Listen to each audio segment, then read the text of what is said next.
Hey everyone, welcome back to my channel. Well, we've talked about the best of 2025, but what goes up must come down. So it's now time to discuss the top 10 worst movies of 2025. But before I dive in, I just wanted to say thank you so much for the last year of this channel. We've seen quite a bit of growth with subscribers being at 315 now. Thank you so much for that. I'm just glad that you guys enjoy these videos or at least care to watch them. And so I'm excited to see where 2026 and beyond takes us. So thanks for coming along on the journey. Now, 2025 was a journey in and of itself to try to find a good movie because holy free holies, there were so many bad movies in 2025. But some way, somehow, I've ranked them even though they all suck, and I've arrived at 10 that suck worse than all the others. Slithering its way into the number 10 spot is a movie that I actually had a lot of hope for that came crushing down in the first few minutes of the movie. That movie was Anaconda. This movie was set up for success. It had Paul Rudd, Jack Black, Steve Zahn, but it ended up being an unfunny B-rated waste of time. The one good thing about it is it will still not surpass the original Anaconda movie in my mind, even though that movie is very cheesy. So there you go. You would think that Disney would have learned its lessons about live-action remakes at this point, but there's always money in it, so they will never learn. But this one might have made them think twice. Coming in at number 9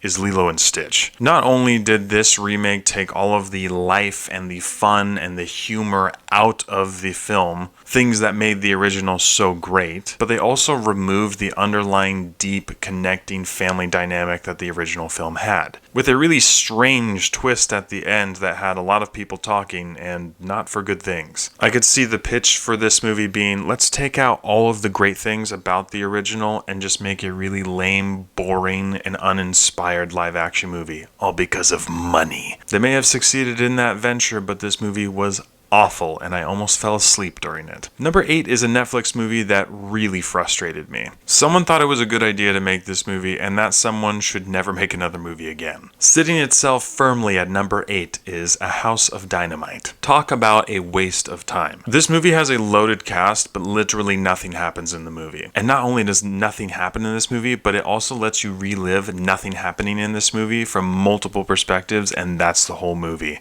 And right when something is about to happen at the end of the movie, fade to black, cut to credits, and make everyone wish that they had died. What a stupid idea for a movie. Moving on. Number 7 is a copycat movie, just a budget version of it. These movies can go either way in my opinion, and those movies are of course Jason Statham action flicks. This one didn't do it for me. Number 7 is A Working Man. This movie is a rip-off B-rated budget version of Taken with more cheesiness than I could choke down. Poorly written, horrible action. I know this is the way of Jason Statham and he is not at fault because protect that baby boy. But if you're going to typecast him, at least write a little bit more of an interesting story than this. A Working Man did not work, and that's why it's at number 7. Number 6 is a sequel that broke my heart. I was really hoping that it would be good, and then I saw the curse of sequels, which is that the director changed. Number 6 is The Old Guard 2. Gina Prince Bythewood did not return to direct it, and this movie crashed and burned hard. Everything went out the window, and it was one of the most disappointing experiences that I had in 2025. Not the most disappointing movie in 2025, which I'll get to, you hold your horses, but it was right up there with it.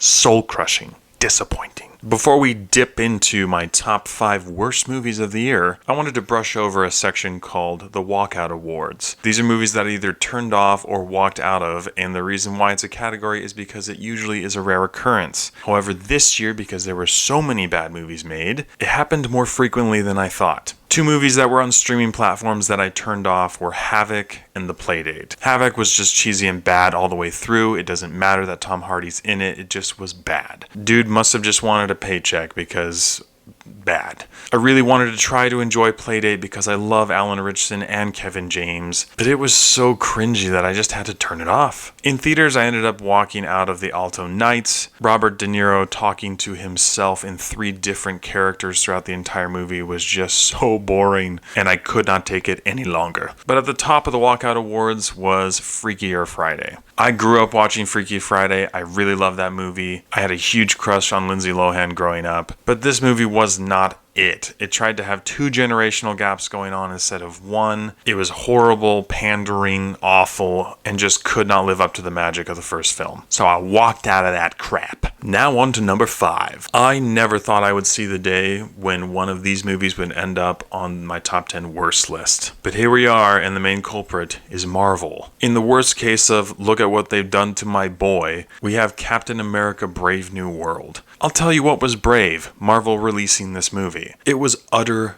garbage. I won't even go into the fact that I don't think Sam should have gotten the shield in the first place. But this movie was absolutely awful on all accounts. Acting, trash. Script, trash. Plot, actual trash. Contender for one of the worst Marvel movies ever made, easily. Howling at number 4. Can you tell that I'm running out of segues here? Is a story that we've seen 100 times in a lot of different ways, but maybe not as bad as this one. Number 4 is Wolfman. Some of the worst acting that I've seen. It didn't feel like anybody wanted to be there. The story was uninspired, not very creative, and just poor all the way around. Before I talk about the top 3, there are 2 more movies I want to briefly mention. One wins the award of All Concept, No Delivery. Now, a lot of people were not happy with my review of this movie, and I don't care. This movie had a great concept and had a lot of originality, and it had some really cool ideas in it that it was right there with. But instead, it decided to be all about social commentary, which of course the director is notorious for, but again, I don't care. Make a good movie. That movie is Mickey 17. Some parts of it were great. Most of the movie was garbage. I will not divulge further on it, and you cannot convince me otherwise. Moving on. And this one absolutely breaks my heart. It is the most disappointing movie of the year for me. I went into this movie expecting perfection, and I would expect nothing less coming from a successful movie franchise that I've watched since I was born. But apparently that was impossible. My most disappointing movie of 2025 was Mission Impossible: The Final Reckoning. We genuinely went from one of the best movies in the franchise with Dead Reckoning to the worst movie of the franchise. And how you get from point A to point B, I don't know. The declining of the quality of every single category of that movie was absolutely mind-blowing. I honestly don't know what happened. I was in shock for most of the film, and I didn't talk to anybody for at least an hour after the movie because I was so disappointed and upset. But it leaves a hole in the franchise, and it breaks my heart. But now we're in the top 3, baby. Number 3, I think, is a movie that Disney also hoped we would forget was ever made, which happens to also be another live-action remake. We've seen other live-action renditions of this movie, but again, not quite so comically bad. Number 3 is Snow White. This movie was laughably bad. Not only that, but there was so much controversy surrounding the film, issues between the cast members, lots of reshoots and lost jobs due to certain people complaining, and absolutely horrifying CGI as a result. This is an absolute fever dream of a movie. And once again, do not know how it got off the cutting board because they should have thrown the whole movie away. Number 2 is another movie that I think Disney would like us to forget at this point. And what's really special and unique about this movie is that a Snicker bars wrapper plays a giant part. That movie is Jurassic World Rebirth. Think of some of the most brain-dead, nonsensical, stupid plot points that you can, and then imagine all of those in one movie. There are literal moments where the movie just doesn't even explain what happened, even though a character should be dead. And it's just like, and we're not going to, because movie. That was a very miserable one to sit through, and it was a colossal failure.